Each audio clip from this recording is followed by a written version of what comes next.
Come on, Jeremy. Got this. What?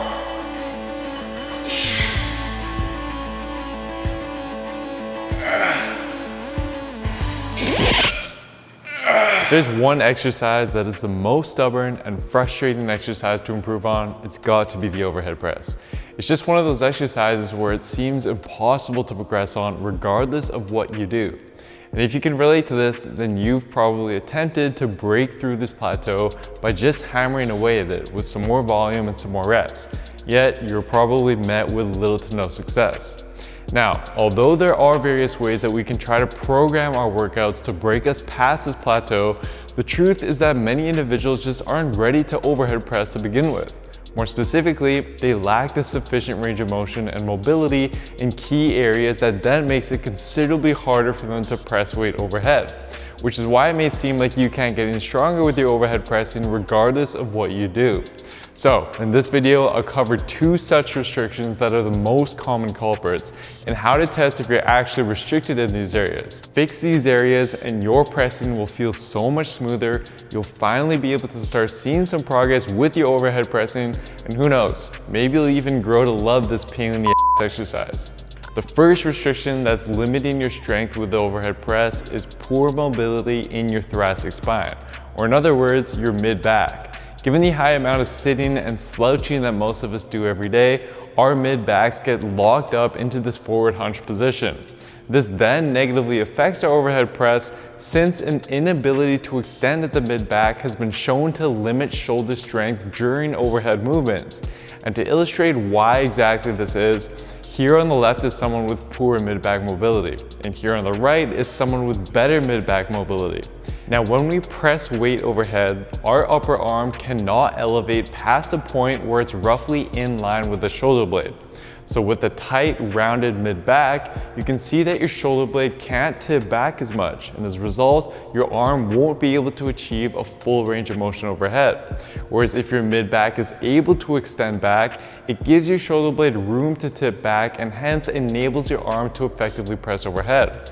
Now, the problem is that if you lack this mid-back mobility and then you go to try to press overhead, you're going to end up compensating for that lost range of motion by either arching at the lower back, which causes a ton of compression and a decrease in core stability, or by creating an inefficient bar path by pressing the bar forward slightly rather than directly upwards. These compensations are detrimental not only for an increased risk of injury, but also for just limiting the amount of weight that you can press overhead and essentially the amount of muscle that you can build on your delts.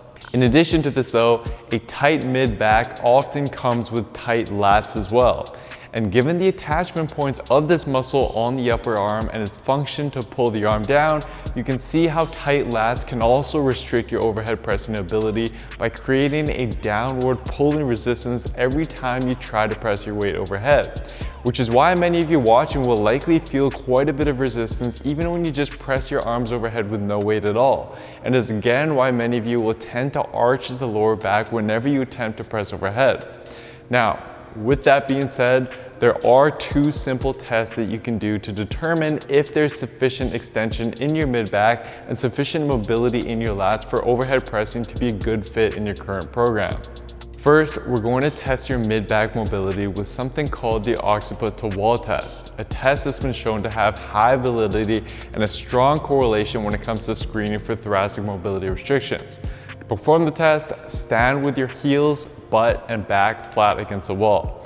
Then engage your core to flatten your lower back against the wall. From here, see if you can touch your head against the wall while keeping your chin tucked in and lower back flat against the wall. If the back of your head can't touch the wall, or if it can but your chin has to point upwards to do so, that indicates that your mid-back mobility could definitely use some work. From here though, we'll then test for the lats as well by moving your feet forward a couple steps and bending at the knees. Try to keep your head against the wall if you're able to do so now, and again, flatten your lower back against the wall. Then you want to raise your arms straight overhead until your fingers touch the wall. You should be able to achieve this position while keeping your lower back flat against the wall. If you can't, then it's an indication that your lats and likely your mid-back as well just don't have the sufficient mobility needed to effectively press overhead. which then means that pressing more weight will not only become more difficult for you to do, but you'll also tend to compensate by compromising in other areas like the lower back when you do press. So instead of just continuously hammering away at the overhead press without making any progress, take a step back and focus on these various restrictions. But to do so, it's not as simple as just stretching the lats and doing a little bit of foam rolling. Yes, that is part of it, but if you want to actually then see performance benefits in your pressing as a result of this, then we need to take a different, more integrative approach. And that's exactly what I'll share with you today with a simple 3-step routine. Step 1 of this routine involves mobilizing the problem areas, which are your mid-back and your lats. So all we're going to do is take a foam roller or a sock stuffed with a couple tennis balls and start foam rolling these areas. For your mid-back, place your hands behind your head to open up your shoulder blades and just slowly roll out just that mid to upper back region for about 30 seconds or so. Then move on to the lats by laying onto your side and rolling out your lats from your armpit all the way down to your lower back, again for about 30 seconds per side. As you do so, you can move side to side as well as up and down, but try to keep the pain or discomfort at about a 3 out of 10. All that we're trying to do here is mobilize these areas a bit to decrease the muscle tension and get them a little bit more relaxed, as this will help set us up for success with the next steps.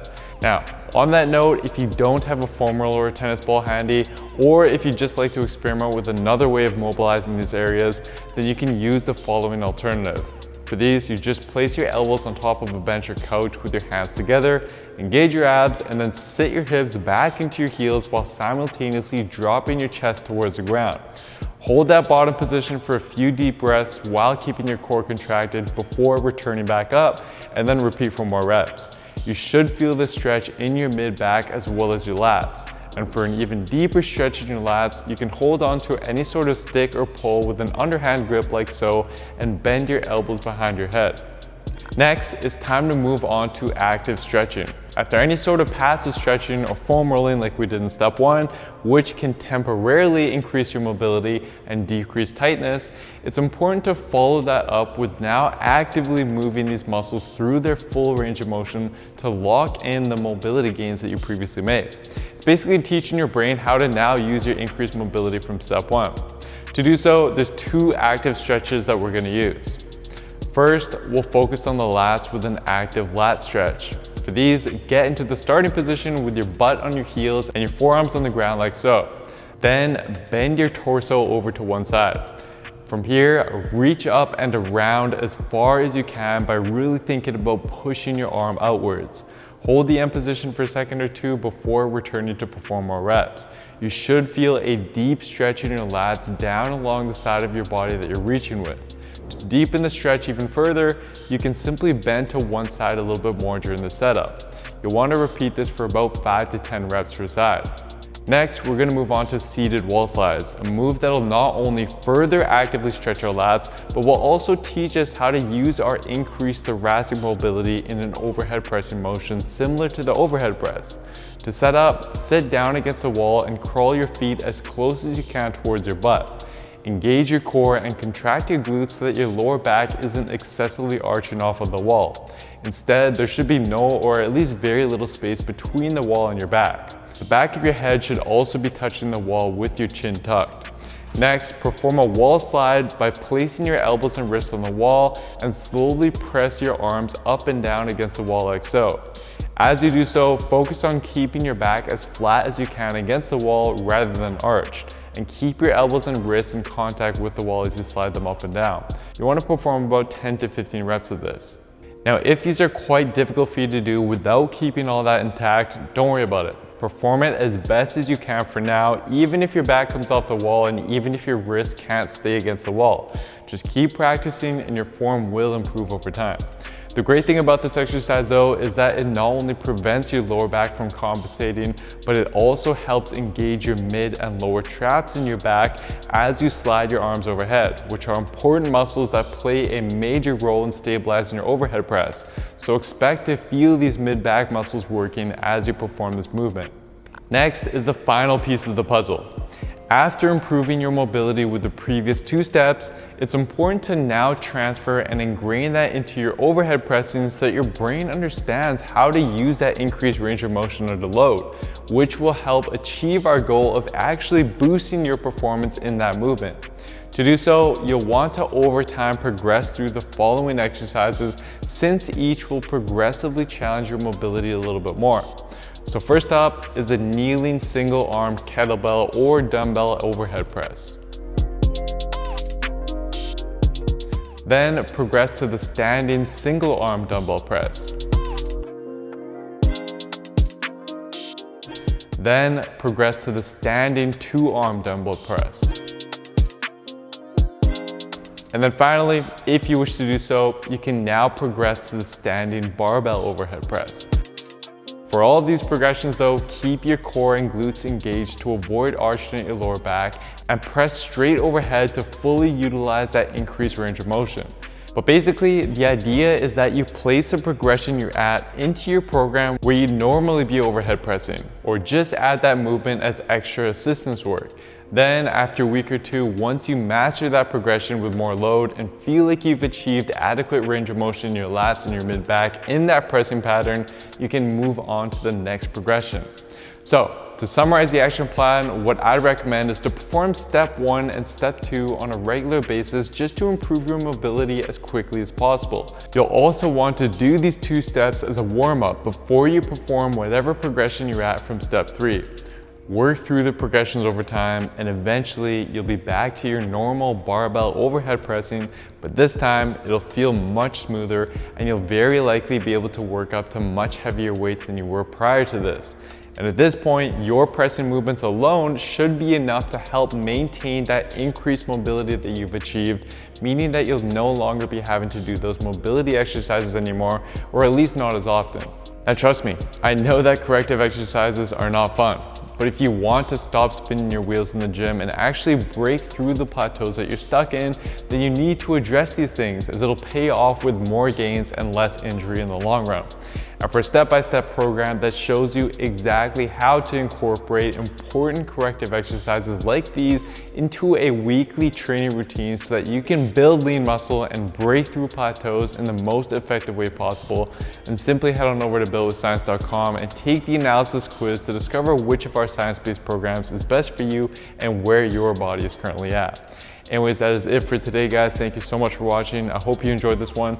Please do me a favor by showing your support by giving the video a like, leaving a comment down below as to what you'd like to see me cover next, subscribing to the channel, and turning on notifications for the channel as well, as this all really does help me out.